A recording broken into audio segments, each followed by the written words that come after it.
Hi there, welcome to my views and news. A good news for Ethiopian government. People say, Sajid, you always publish disappointing news, alarming news, bad news.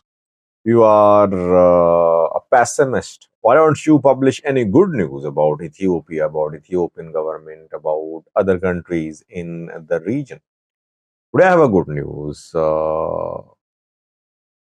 We'll try to analyze this news story for you. Secondly, Somalia, where intelligence agency chief has resigned or fired. Who is he? Why did he resign? Why is that whenever Al-Shabaab steps up its attacks, intelligence agency is blamed, it is held accountable? Where is the military? Where are the regional forces chiefs, etc.?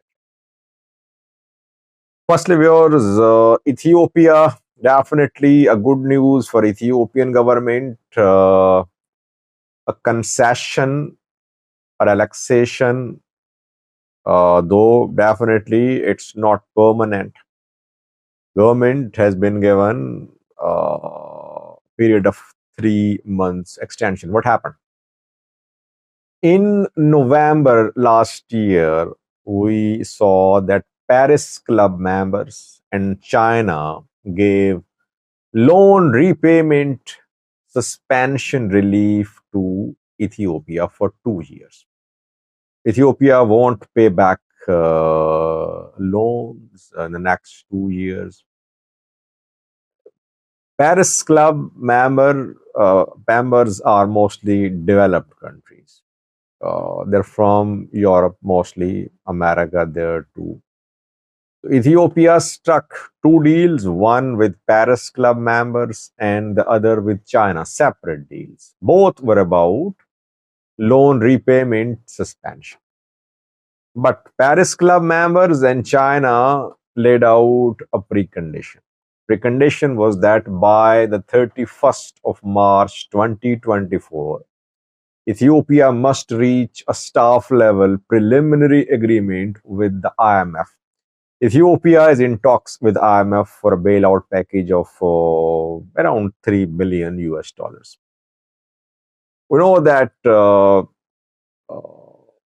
IMF delegation departed Ethiopia 2 days ago. From the 19th of March till the 2nd of April, IMF delegation stayed in Addis Ababa. It held talks with Ethiopian government officials.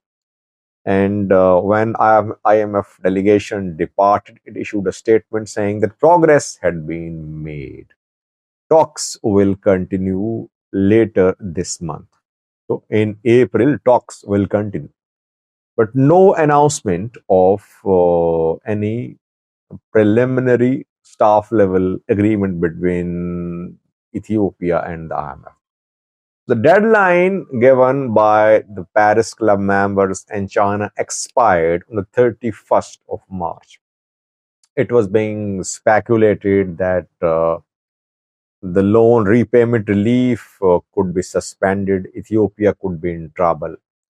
Now, it is being said by some sources close to the Paris Club that the Paris Club members have given a relief to Ethiopian government. Extension in the deadline. Extension for 3 months. So the deadline has been uh, extended from the 31st of March to 30th of June. Now, Ethiopia must reach a preliminary staff level agreement with IMF by the 30th of June 2024.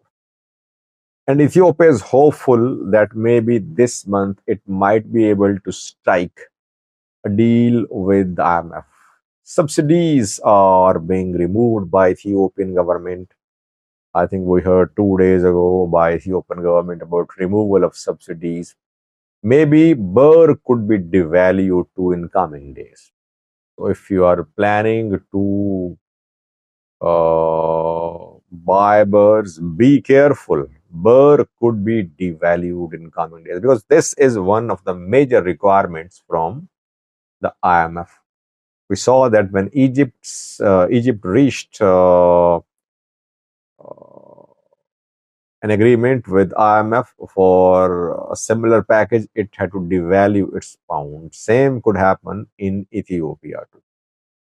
A temporary relief Ethiopia has received. It does not mean that Ethiopian economy is not in hot water. Still, the sword is hanging. Ethiopia must reach agreement with IMF.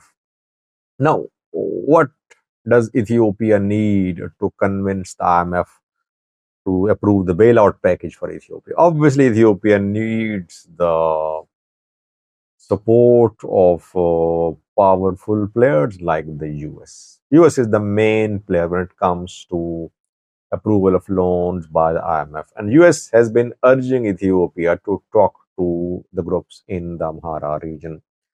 It has been mediating between the Ethiopian government and the Oromo Liberation Army.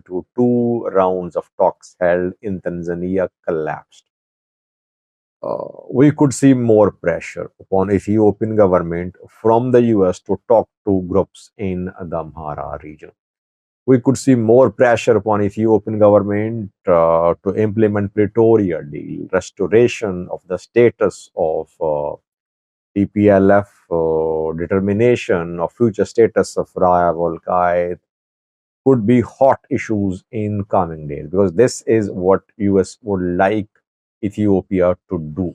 Let's see how Ethiopia handles these challenges, but a temporary relief has been given.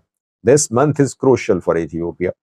Birr devaluation is on the cards, I think, and talks between IMF and Ethiopian government set to intensify later this month, reportedly.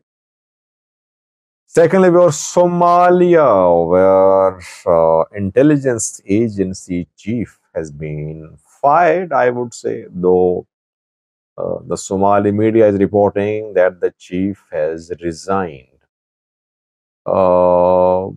His name is Mahad Salad, and it has been reported that he resigned. Why did he resign? No details. Who is going to be the new head of intelligence agency? It will be decided today. In coming hours, new appointment will be made. The intelligence agency is one of the most powerful institutions in Somalia. But even this agency is sometimes accused that it has been penetrated by Al-Shabaab fighters. And we saw, I think, an attack on this agency last month.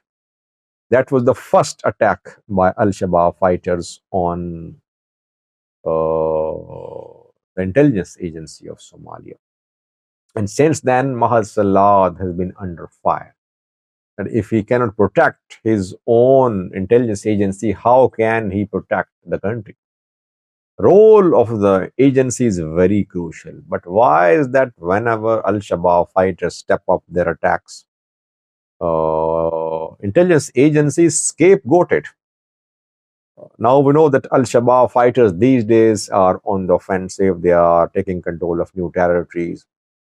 Why is that the military is not held accountable? Regional forces are not held accountable. Regional presidents, regional governments are not held accountable. But intelligence agency is blamed. Let's see who will be appointed the next chief of the agency. Meanwhile, Al-Shabaab fighters are carrying out attacks and expanding the territories under their control. It was confirmed last night that Al-Shabaab fighters gained full control of Darul Nimba, which is a town in Middle Shabelle.